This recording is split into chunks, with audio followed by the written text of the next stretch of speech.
Hello students, welcome back to the class. In our last lecture we have discussed about the applied areas of microbiology. Okay microbiology કયા કયા ફિલ્ડમાં apply થાય છે એના વિશે આપણે ડિસ્કસ કર્યું હતું. Okay so now we are going to discuss about the next topic. Okay that is the theory of spontaneous generation or we can say abiogenesis. Okay કે નોન લિવિંગ મેટરમાંથી living organism કઈ રીતે develop થયા. Okay એના વિશે આપણે theory discuss કરીશું. So the theory of spontaneous generation was stated by the Aristotle in 346 BC. Okay સૌથી પહેલાં સ્પોન્ટાનિયસ જનરેશનની થિયરી કોને આપી હતી? એરિસ્ટોટલે. Okay expressed a belief widely held as late as the 19th century. Okay 19th century સુધી પણ એનું અસ્તિત્વ હતું. ઓકે સો એરિસ્ટોટલની થિયરી શું હતી? તો કે that life could and did appear spontaneously from the non living or decomposing matter. Okay life છે એ કેમાંથી આવી છે? તો કે સ્પોન્ટાનિયસલી નોન લિવિંગ મેટરમાંથી ઓર ડીકમ્પોઝિંગ મેટર છે તો એમાંથી કન્ટિન્યુઅસલી ડીકમ્પોઝિશન થયું. ઓકે એનું અને એમાંથી લાઈફ જનરેટ થઈ. ઓકે એવું એરિસ્ટોટલે કીધું હતું. સો એટ ધેટ ટાઈમ શું માનવામાં આવતું હતું? તો કે સ્નેક્સ છે, frogs or related organisms of life apparently developing from the mud of the river bank. Okay રિવરની અંદર જે મડ હોય એમાંથી આ બધા ઓર્ગેનિઝમ્સ છે ડેવલપ થયા છે. ઓકે સિમિલર ઓર્ગેનિઝમ છે જેમ કે સ્નેક, ફ્રોગ, ઓકે બીજા એના જેવા રિલેટેડ ફોર્મ હશે તો એ બધા કેમાંથી ડેવલપ થયા છે? તો કે mud of river bank.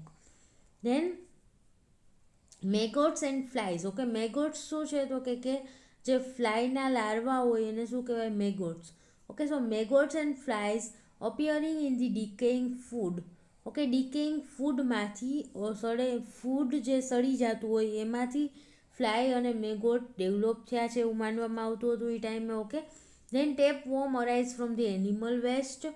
Okay animal વેસ્ટમાંથી ટેપ વોર્મ એટલે કે જે આપણા ઇન્ટેસ્ટાઇનમાં જે લાંબા ઓકે કૃમિ જેવું હોય ને એને કહેવાય tapeworm.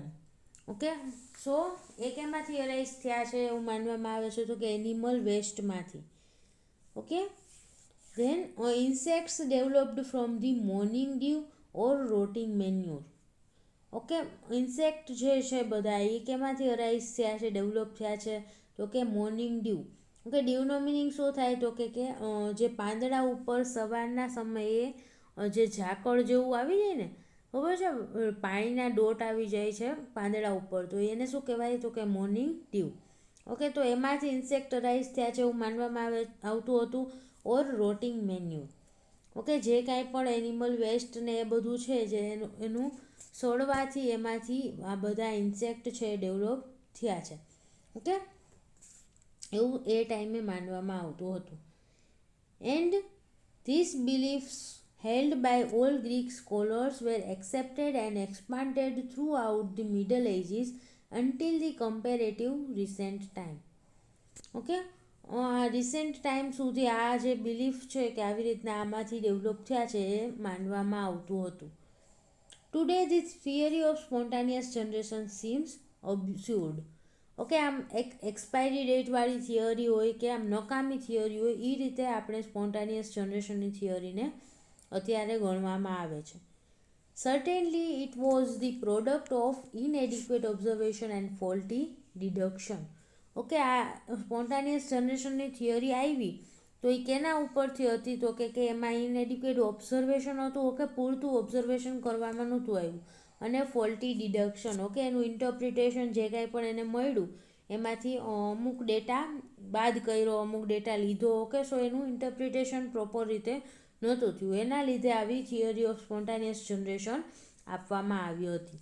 Okay nevertheless it figured importantly in scientific thought throughout the centuries, especially in the study of disease and of various natural processes such as the fermentation.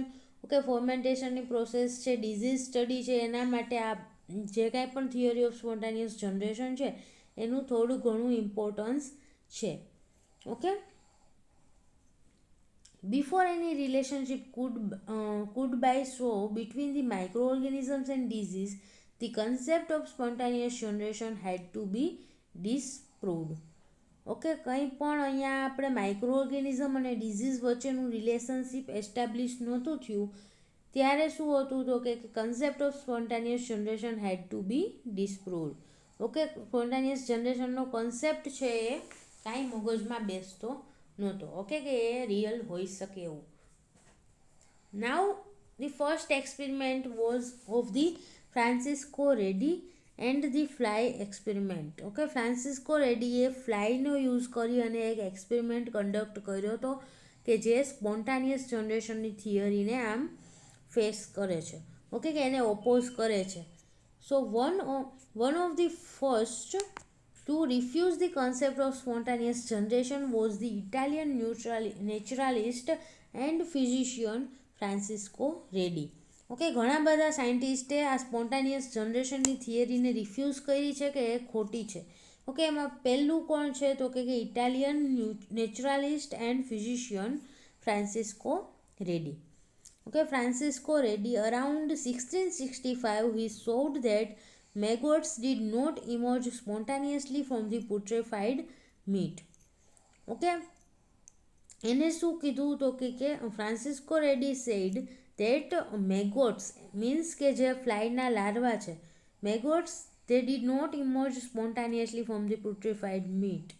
Okay, meat જે સડેલું છે એમાંથી produce નથી થતા મેગોટ્સ. Okay, એવું એને સાબિત કર્યું.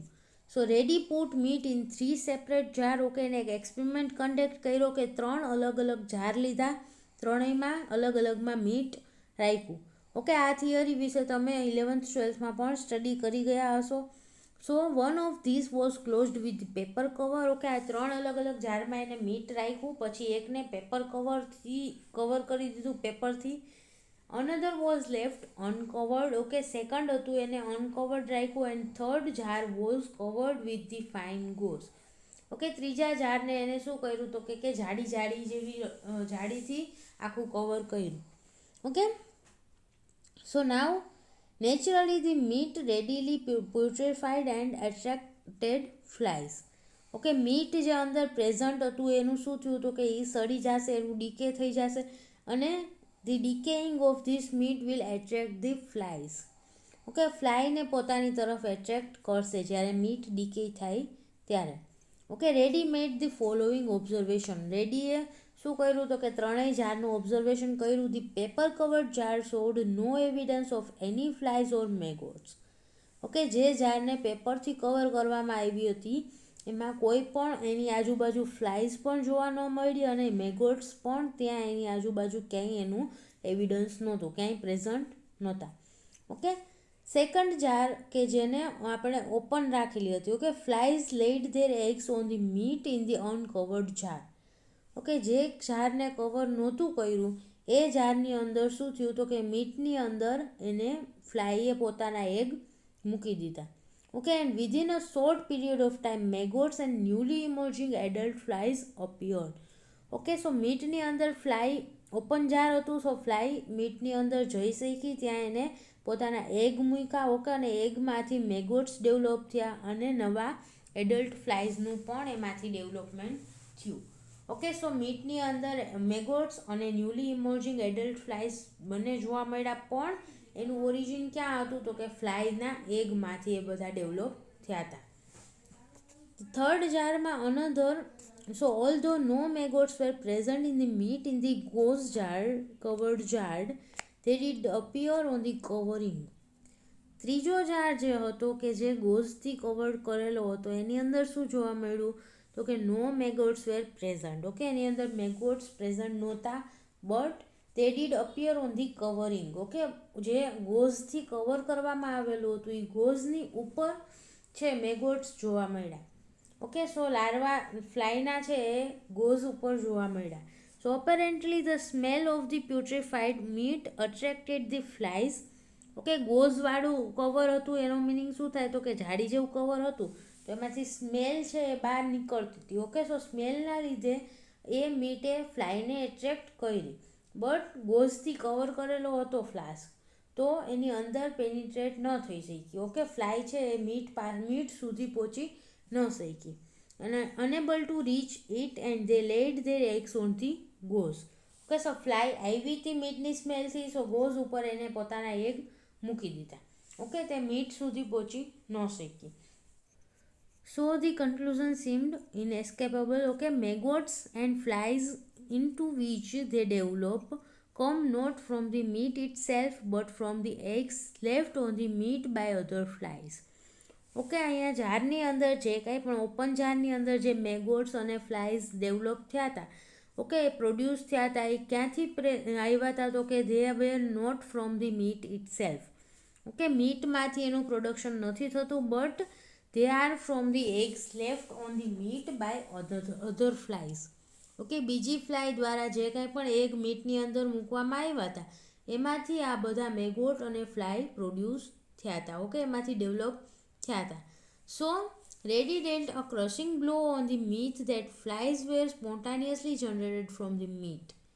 Okay, આ એક્સપેરિમેન્ટ ઉપરથી ચોખ્ખું ખબર પડી જાય કે આ એક મીથ હતી કે ફ્લાય છે એ સ્પોન્ટાનિયસલી મીટમાંથી જનરેટ થાય છે. ઓકે, એ ખોટું છે.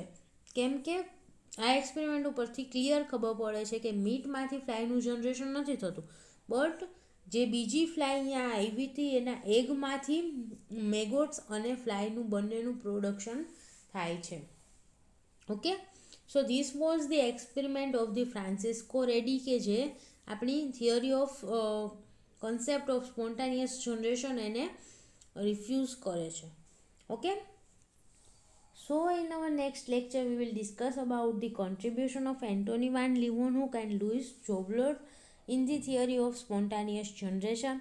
અને આપણે બીજા એક્સપેરિમેન્ટ વિશે પણ ડિસ્કસ કરીશું કે જે સ્પોન્ટાનિયસ જનરેશનની થિયરી છે એને ઓપોઝ કરે છે.